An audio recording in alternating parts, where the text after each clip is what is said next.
Et on vous laisse découvrir l'image.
La pace sia con tutti voi.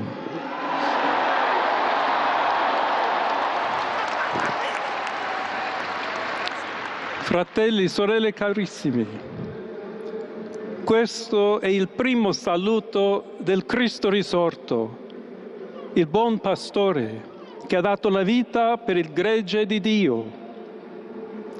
Anch'io vorrei che questo saluto di pace entrasse nel vostro cuore, raggiungesse le vostre famiglie, a tutte le persone, ovunque siano, a tutti i popoli, a tutta la terra.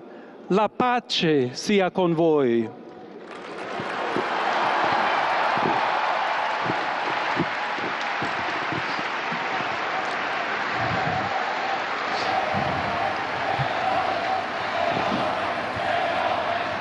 La paix soit avec vous et le premier salut du Christ ressuscité, ce sont les premiers mots. Et il poursuit le pape Léon XIV.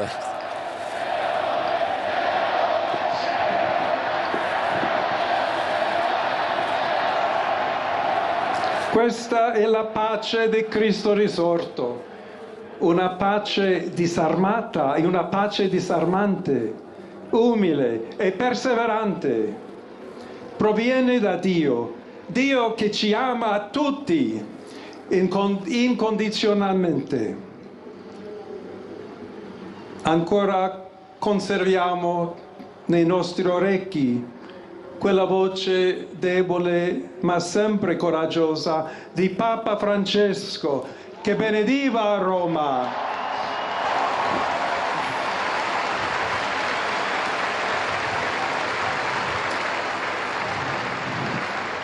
Il Papa che benediva Roma dava la sua benedizione al mondo intero, quella mattina del giorno di Pasqua. Consentitemi di dar seguito a quella stessa benedizione. Dio ci vuole bene, Dio vi ama tutti e il male non prevarrà. Siamo tutti nelle mani di Dio.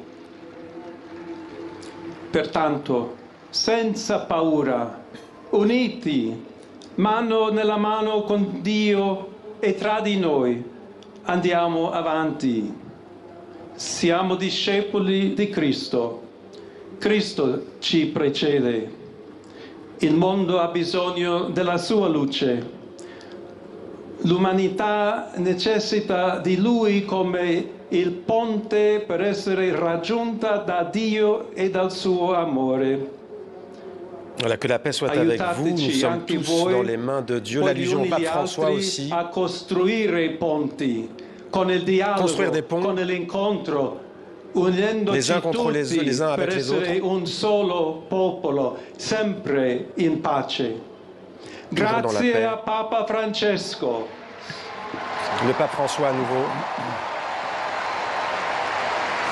Des remerciements chaleureux au pape François de la part de Léon XIV, nouveau pape qui a été élu il y a maintenant 1h20. Voglio ringraziare anche tutti i confratelli cardinali che hanno scelto me per essere successore di Pietro e camminare insieme a voi. Merci à tous les cardinaux come qui m'ont Chiesa élu unita, cercando sempre pape. la pace, la giustizia, cercando sempre lavorare come uomini e donne fedeli a Gesù Cristo, La fidélité à senza Jésus-Christ. paura, per proclamare il Vangelo, per essere missionari. L'italien est parfait. Celui du pape. Ça, c'est habile d'avoir choisi un italien. Et voilà. Et je vous le disais, il remercie les cardinaux qui ont voté pour lui. Agostiniano, che ha detto: con voi sono cristiano e per voi vescovo. In questo senso possiamo tutti camminare insieme verso quella patria la quale Dio ci ha preparato.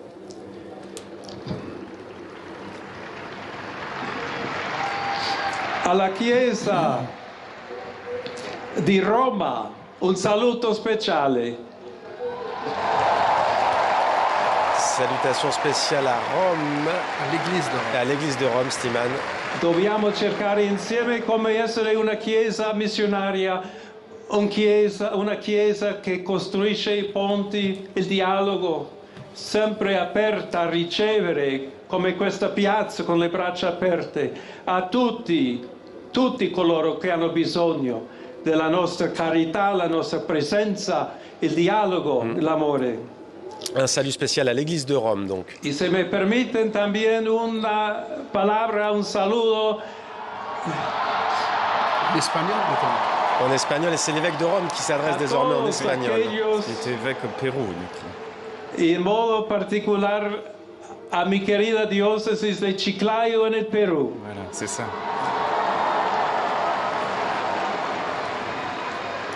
Donde un pueblo fiel ha acompañado a su obispo, ha compartido su fe y ha dado tanto para seguir siendo Iglesia fiel de Jesucristo. Okay, bon, ça, Une salutation spéciale au Pérou. A tutti voi, le fratelli peuple e fidèle, sorelle, c'est un thème de Pape di François. Roma, d'Italia, Pueblo di fidèle. tutto il mondo. Vogliamo essere una Chiesa sinodale, una Chiesa che cammina, una Chiesa che cerca sempre la pace, cerca sempre la carità, Il a été cerca lui-même sempre missionnaire au di essere Pérou. C'est ça, vicino évêque d'un specialmente a diocèse du coloro Pérou. che soffrono. Évêque d'un diocèse du Pérou. Ce qui lui a valu son accession au cardinat, en fait. Ouais. C'est ce qu'on comprend. Oggi il giorno della supplica alla Madonna di Pompei. Nostra Madre Maria Nous voulons être une vuole église en marche, une église qui avance. sempre camminare con noi, stare vicino, aiutarci con la sua intercessione e il suo amore. Allora vorrei pregare insieme a voi. Preghiamo insieme Ensemble, per questa nuova missione, pour cette nouvelle però mission. per tutta la Chiesa, per la pace nel mondo. E chiediamo questa grazia speciale La paix dans le monde. di Maria, nostra Madre. Il insiste beaucoup sur la paix. le Ave nouveau pape, hein. Maria, piena di grazia, il Signore è con te. Prions Tu ensemble sei pour cette nouvelle benedetta fra le mission donne e pour toute benedetto l'Église il frutto del tuo et seno, pour la paix dans le Gesù. monde. Santa Maria, Madre di Sainte Dio, Marie, prega Mère de per Dieu, noi peccatori, adesso e nell'ora della nostra morte. Amen. Bon, en fait, c'est... Le Je vous salue, Marie et la clameur.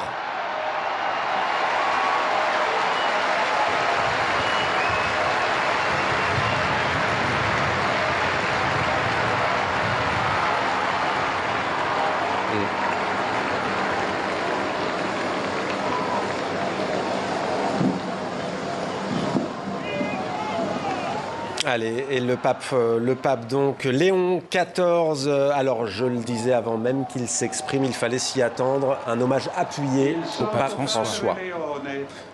A tutti I fedeli presenti À tous les e a fidèles quelli présents, che ricevono la à tous sua les fidèles présents, benedizione a mezzo della radio, della televisione e delle altre tecnologie di Ça comunicazione, marche aussi pour nous. concede l'indulgenza plenaria nella forma stabilita dalla Chiesa. Preghiamo Dio Onnipotente perché conservi a lungo il Papa a guida della Chiesa e conceda pace e unità alla Chiesa in tutto il mondo. Voilà donc le pape Léon XIV, je le disais, donc hommage appuyé au pape, il fallait s'y attendre, hommage appuyé à l'Amérique du Sud, à travers le Pérou également, et un mot qu'il a beaucoup utilisé, c'est celui de paix, celui de pont, celui de dialogue. C'est le premier mot, que la paix soit sur vous ou sur vos familles, a-t-il insisté. Ça donne déjà... Et le pape à nouveau qui s'exprime. De quorum potestate et auctoritate confidimus. Ipsi intercedat pro nobis ad Dominum. Amen.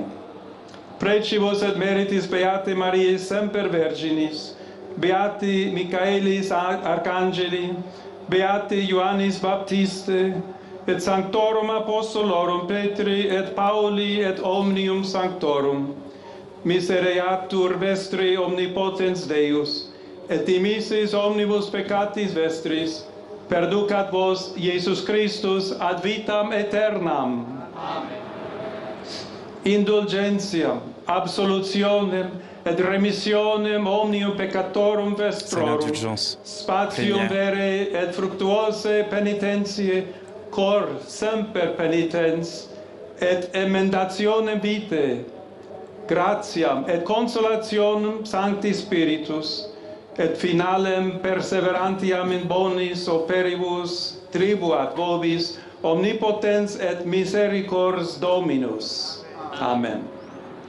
Et benedictio Dei omnipotentis, Patris et Filii et Spiritus Sancti descendat super vos et maniat semper. La première bénédiction Urbi et Orbi du nouveau pape Léon XIV, de son nom Robert Francis Prévost, Urbi et Orbi à la ville et au monde. Première adresse donc solennelle et qui restera dans l'histoire de l'Église catholique. Clairement. Un visage souriant, un homme en forme, Oui, plutôt jeune. alerte. Oui. Physiquement, il a un peu des traits de Paul VI, je trouve. Mais Des traits de Paul VI. Ouais, mais c'est peut-être une coïncidence. Les ecclésiastiques se ressemblent. Le pape qui précède Il est un peu Jean-Paul II. le vêtement liturgique est plutôt classique. Alors, Ouais. je ne sais pas comment l'interpréter. C'est peut-être lié à la culture américaine, nord ou sud-américaine. Ouais. Par contre, le discours peut être rassurant pour le camp de l'ouverture, j'ai envie de dire, parce qu'il assume clairement sa continuité avec le pape François, hein, Ouais. où il a repris la thématique du peuple fidèle. Parce qu'on dit souvent, on rattache souvent le pape François à la théologie de la libération, Ouais. mais plus exactement, c'est la théologie du peuple fidèle. C'est quoi la différence? Au cœur du peuple, il y a toujours l'importance du message du Christ. Il ne faut pas aller chercher dans l'idéologie, la confrontation. Un grand honneur, messieurs, une réaction, celle de Donald Trump. Ah oui. Donald Trump qui félicite le pape américain Léon XIV. Et donc Léon XIV qui rend un hommage appuyé. Alors juste protocolairement, j'ai entendu l'hymne italien, l'hymne national italien. Parce que les carabiniers assurent le... Mais qui a retenti avant même qu'il ne s'exprime, l'hymne italien.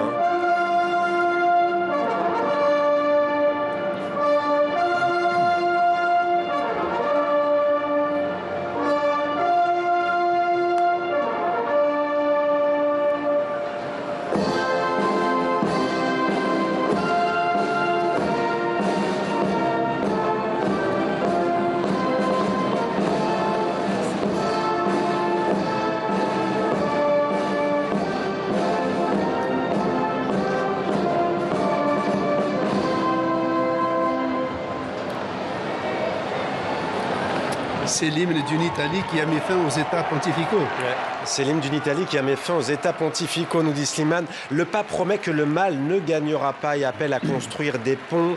Il parle d'une église qui avance, d'une église en avant à travers le dialogue, l'église catholique. C'est un appel qu'il lance à l'église catholique et aux fidèles, oui. Slimane. Et il a conclu son discours par le mot paix en disant que Dieu guide le pape et pour que la paix continue de régner au sein de l'Église.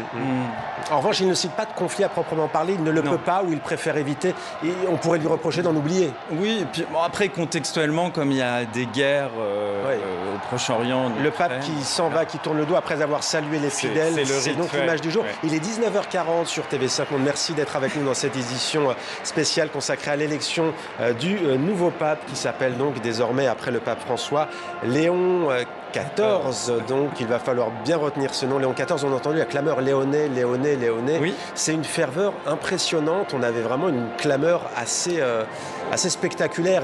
Oui, puis certains nombres d'observateurs disent en fonction de la réaction de la foule, on verra l'approbation, mais là, la Vox Populi a l'air d'être assez forte. C'est un plébiscite. Oui, oui. Je pense que c'est un choix habile quand on y réfléchit, parce qu'un Américain dans un moment populiste, ça flatte l'orgueil de Trump sans prendre le parti pour ses valeurs. Ça fait d'une pierre deux coups. Oui, et c'est très ecclésiastique, évidemment. Le drapeau américain, d'ailleurs, la bannière étoilée. Voilà. On peut pas lui... Ça flatte l'orgueil américain, et en même temps, on ne peut pas rattacher cet homme à tout ce qu'incarne le populisme qui vient d'Amérique du Nord. Ouais. Le dernier homme politique, juste le dernier homme politique à avoir rencontré le pape François, c'était J.D. Vance, le vice-président des États-Unis, le dimanche de Pâques. Ce qui avait donné lieu à beaucoup de commentaires. Oui. Il voulait contester justement les positions du pape sur la guerre d'un point de vue catholique. Il voulait, c'est-à-dire faire une controverse. Les cloches de la basilique Saint-Pierre de Rome. C'est ce que je suis en train de dire. Les cloches sonnent.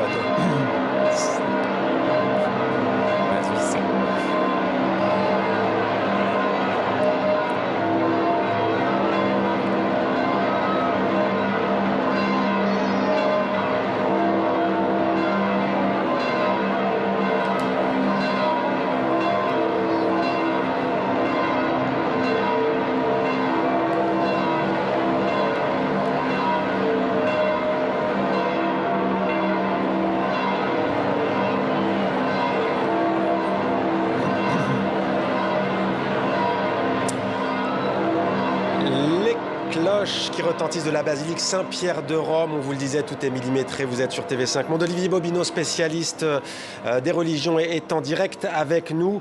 Une première réaction peut-être après les premiers mots du pape. Qu'est-ce qui vous a marqué dans ce premier discours suivi de la bénédiction Urbi et Orbi? Ce qui m'a marqué, c'est de voir à la fois l'humilité dans sa déclaration, dans ses premiers propos, et en même temps de voir que les cardinaux finalement ont choisi un pape qui est l'homme parfait de la synthèse de l'ensemble des tendances internes à l'Église, mais aussi qui correspond au fond aux trois profils des papes qui se sont déployés dans l'histoire de la papauté. Et il a tous les éléments pour essayer de rassembler le plus possible autour de lui, alors que son prédécesseur, sur le plan social, sur le plan, y compris des relations avec l'islam ou encore avec les migrants, était engagé plus en avant, plus en amont dans une approche plus sociale, plus à gauche. Vous voulez dire qu'il va tout de même recentrer tout de même un peu le poids et la parole de l'Église catholique? Quels sont ces courants, au fond, qu'il va synthétiser, d'après vous? Alors, de fait, il y a 3 profils, si vous voulez, pour être pape, après la Seconde Guerre mondiale. Le premier profil, on l'appelle le profil dans l'Église catholique ad extra, c'est-à-dire en direction du monde. Clairement, c'est la géopolitique. Et là, il est par excellence celui qui va pouvoir développer la diplomatie et la paix. Je vous rappelle que le mot paix est revenu une dizaine de fois dans ce premier propos. Aidez-nous à construire des ponts, a-t-il dit d'ailleurs. Il a parlé du Pérou, ouais. Oui, il a parlé du Pérou, et donc il est aussi la synthèse géopolitique, si vous voulez, de l'Amérique du Nord, parce qu'il est américain, et en même temps de l'Amérique du Sud. En n'oubliant pas que c'est pas rien de choisir un pape américain. Pourquoi? Parce qu'on sait que les nouveaux maîtres du monde, que cela soit Trump et Musk, eh bien, ils sont américains. Donc là, c'est vraiment l'idée d'avoir choisi un profil diplomatique, géopolitique américain.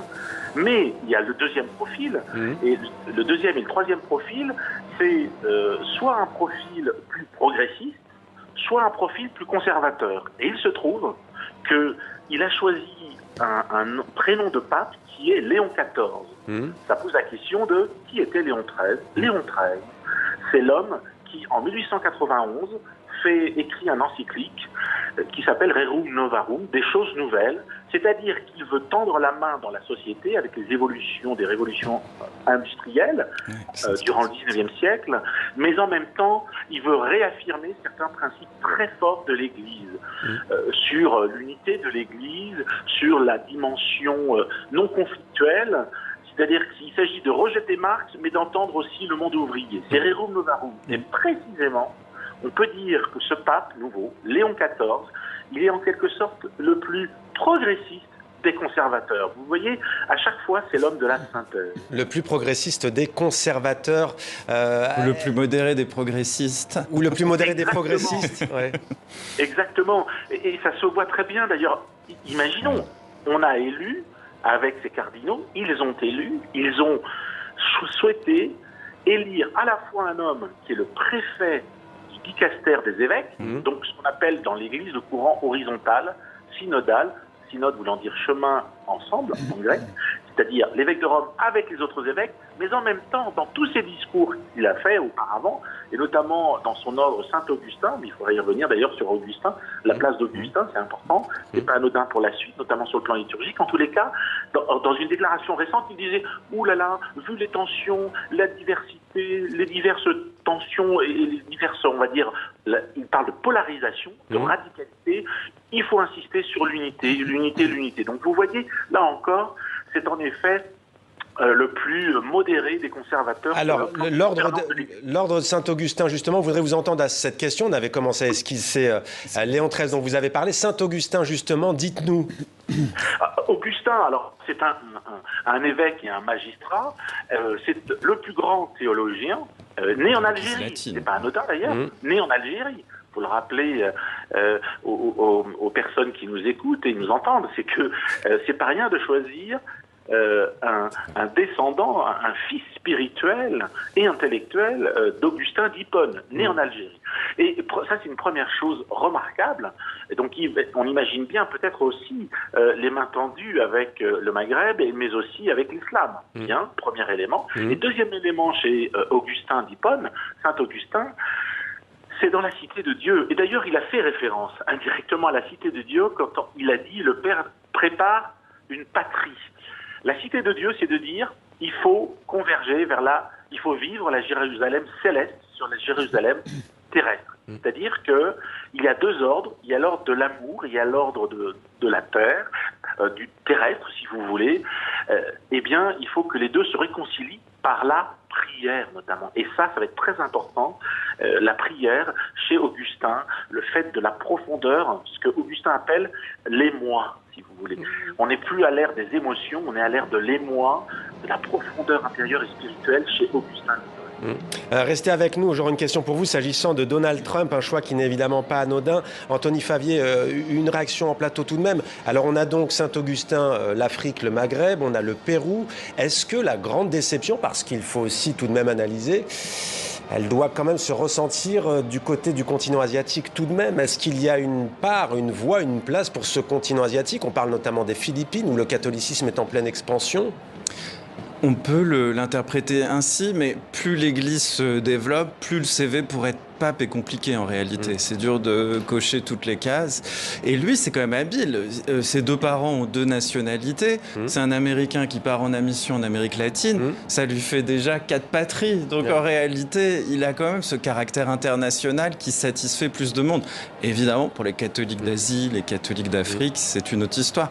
Mais le président colombien appelle le nouveau pape à défendre les migrants humiliés, dit-il aux États-Unis.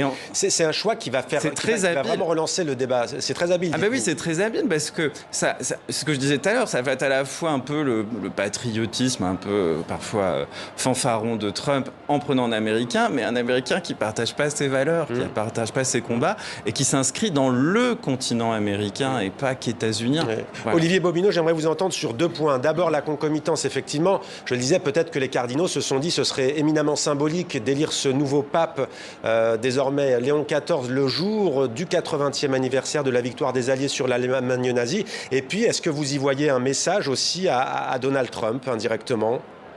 Alors, d'autant plus un message, je commence par la dernière partie de votre question, si vous me permettez, d'autant plus que cet homme-là connaît bien le système américain, ecclésial, catholique, où les tensions existent, notamment avec les autres courants protestants, presbytériens, et si vous voulez, le fait religieux, la religion, le président des États-Unis prête serment sur la Bible, c'est pas du tout anodin de choisir un pape qui connaît par sa nationalité, par ses origines, et bien le système américain, étant donné, aujourd'hui, les nouveaux maîtres du monde, j'insiste, c'est-à-dire Trump pendant quelques années, mais aussi ceux qui vont suivre, et d'autre part, surtout ce qui est important, c'est qu'il voit bien ce que c'est que la confrontation avec les mouvements qui commencent à dominer aussi en Amérique du Sud, aussi en Asie, que sont les mouvements évangélistes. Ça, c'est la première chose. Il y a une seconde chose qu'il ne faut pas oublier, c'est que sa formation, vous savez, le pape François était formé chez les jésuites, c'est-à-dire la casuistique. On fait du principe, mais on s'adapte, si vous voulez. Ça s'appelle le pragmatisme. Et lui, il est à la fois augustinien, mais surtout, il a une formation de droit canon. Et le droit canon, eh bien, c'est ce qu'il y a de plus, comment dire, c'est ce qu'il y a de plus normatif, c'est ce qu'il y a de plus rassembleur au nom de la norme. Et donc on peut s'attendre aussi à une certaine fermeté, non pas sur le ton, mais sur les convictions de la part du nouveau pape Léon XIV. Et une réaction, le nouveau chancelier allemand Friedrich Merz a félicité le pape Léon XIV peu après son élection au Vatican par votre fonction. Vous donnez espoir et orientation à des millions de croyants à travers le monde en ces temps difficiles. Voilà donc pour le chancelier allemand. Tout de même une polémique qui commence à poindre, je le disais en début de cette édition spéciale, quelques minutes avant l'élection du pape. On va scruter son passé, son parcours. Ce que vous nous dites depuis tout à l'heure est plutôt positif pour cet homme. On parle de synthèse, d'un homme qui veut bâtir des ponts, mais tout de même, Slimane, vous en avez parlé tout à l'heure s'agissant des États-Unis, l'affaire non pas des abus, mais des agressions au sein de l'Église catholique, notamment contre des enfants, contre des mineurs, et il lui est déjà reproché par certaines voix qui s'élèvent pour dire qu'il n'aurait pas fait le maximum. Ça va être aussi une question éminemment importante, Slimane. Oui, certainement, parce que l'Église catholique américaine, qui rassemble à peu près 70 millions de fidèles, qui est un grand donateur de l'Église, a été profondément ébranlée par ces scandales. Ce qui lui est précisément reproché, c'est qu'il aurait protégé un prêtre incriminé du côté de Chicago. Oui. De toute façon, quand il est un supérieur hiérarchique, il est toujours accusé d'être plus ou moins coupable, soit par action volontaire, soit par omission, par ignorance. Dans tous les cas, il n'en ressort pas forcément grandi. Je voudrais faire une remarque sur Saint-Augustin parce qu'on va en parler avec ce pape. C'est que Saint-Augustin, qui était un Africain, à l'époque on disait Africain, ça veut dire Nord-Africain, pas tout le continent. La pensée est tellement dense que tout un chacun pourrait trouver un peu sa pitance. Par exemple, le pape Benoît XVI, qui était un ultra-conservateur, avait comme référent essentiel Saint-Augustin. Il était tellement attaché à la figure de Saint-Augustin que quand les Algériens ont voulu restaurer la basilique d'Hippone à Annaba aujourd'hui, il avait mis une contribution financière de sa propre poche. Et quand J.D. Vance est venu au Vatican il y a quelques semaines, il était venu avec un argument de Saint-Augustin pour justifier la guerre juste. Sur la guerre juste. C'est aussi le théologien. Donc, Saint-Augustin, il est omniprésent dans la pensée et philosophie occidentale. Et au Vatican. Alors j'aimerais juste vous entendre, Olivier Bobineau, sur cette question précise de ces premières incriminations que l'on fait à ce nouveau pape. On le rappelle, vous le disiez tout à l'heure d'ailleurs, Anthony Favier, le plus jeune de l'histoire depuis Jean-Paul II. Jean-Paul II avait 58 ans en 1978. Celui-ci a 69 ans. Le pape François en avait 76. Sur cette question, Olivier Bobineau, que pouvez-vous nous dire? Il va devoir peut-être s'exprimer à un moment ou à un autre, le pape, sur les violences qui ont été faites aux mineurs au sein de l'Église catholique et sur pourquoi ne pas prononcer le mot l'omerta qui a longtemps régné? Oui, alors d'abord, il n'a pas le choix parce que Benoît XVI, dans sa circulaire du 11 mai 2011, invitait tous les évêques, les prêtres et les religieux à déclarer et surtout à ne plus faire, à s'en remettre, comme c'était le cas depuis 1089, pendant 922 ans, les affaires internes de l'Église ne regardaient que l'Église et pas la justice civile ou pénale des États. Benoît XVI dit, sur les affaires sexuelles de pédophilie, on arrête, il siffle la fin de la partie, et il dit, on s'en remet à la justice civile et pénale. Et de fait, là-dessus, les évêques et les cardinaux ont essayé de lancer le mouvement. Ça, c'est le premier élément. Il n'aura pas d'autre choix que de le faire et que de répondre aux vraies questions de ses interlocuteurs. Mais il y a un second élément. Il y a un précédent intéressant qui est bien connu à Rome, c'est la commission Sauvé.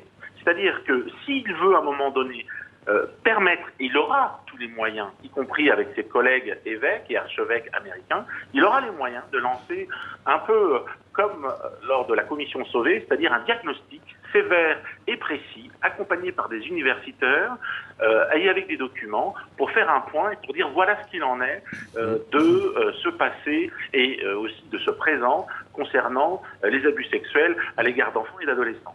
Il est 19h56 quasiment sur TV5 Monde à Rome et à Paris. Benoît, ça fait deux fois Benoît, Léon XIV, Léon XIV, donc nouveau pape. On ne vous a pas entendu sur cette question précise de ce qui est reproché à ce nouveau pape. Le premier pape américain de l'histoire. Les États-Unis n'ont pas été épargnés par ces questions de pédocriminalité au sein de l'Église catholique. Alors, je ne ferai pas exactement une même lecture. Je crains que sur cette génération d'évêques qui soient devenus cardinaux, très peu soient totalement indemnes, parce que ils ont été formés, grandis à une époque où on gérait mal ces situations. Donc en réalité, prendre un cardinal issu d'Amérique du Nord, où les scandales ont commencé très tôt dans les années 90-2000, c'est prendre... il y a au moins des informations. On a déjà, visiblement, c'est un prêtre qui aurait été laissé trop proche d'un lycée où il avait officié. Donc, je ne sais pas, un candidat du Sud, vous m'interrogez là-dessus, aurait peut-être eu des affaires plus récentes, plus scandaleuses. Donc on peut faire une lecture ambivalente. Voilà, alors évidemment. Et on va revoir maintenant, pardonnez-moi de vous couper, les temps forts donc de cette élection du pape Léon XIV, premier pape américain de l'histoire, récit signé Florent Krebseg. Habemus papam. Le cardinal français Dominique Montberti, en qualité de doyen de l'ordre des diacres, prononce la phrase tant attendue par une foule compacte sur la place Saint-Pierre et par 1,5 milliard de catholiques dans le monde. Puis vient le nom que les 133 cardinaux ont désigné. Cardinalem Prévost. Puis le nom que ce cardinal Robert Francis Prévost va porter en tant que souverain pontife. Leonem decimum quartum. Léon XIV, cardinal américain de 69 ans. Quelques minutes plus tard, acclamé par la foule et visiblement ému, apparaît au balcon.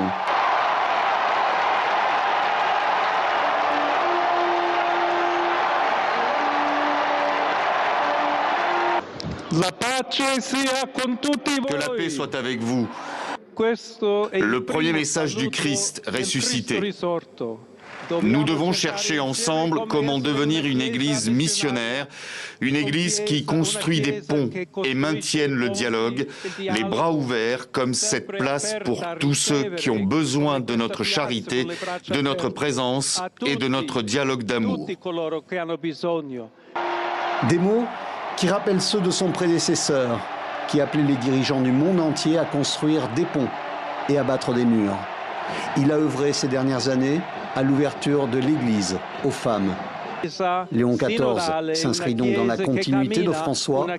En le choisissant, les cardinaux confirment le choix d'une Église multiculturelle, n'en déplaise au président du pays de naissance, de ce nouveau souverain pontife. Voilà, et sachez que le diocèse de Chicago, pour être précis, rejette les accusations. Monseigneur Prévost, désormais pape, avait rencontré, dit le diocèse, les victimes en avril 2022. Merci beaucoup à Anthony Favier, Slimane Zeguidour et Olivier Bobineau d'avoir été avec nous pour cette édition spéciale. Merci à vous de nous avoir suivis. Léon XIV, nouveau pape, donc désormais premier pape américain de l'histoire, le plus jeune, aussi 69 ans, depuis Jean-Paul II. Merci de nous avoir suivis et merci de votre fidélité à TV5 Monde.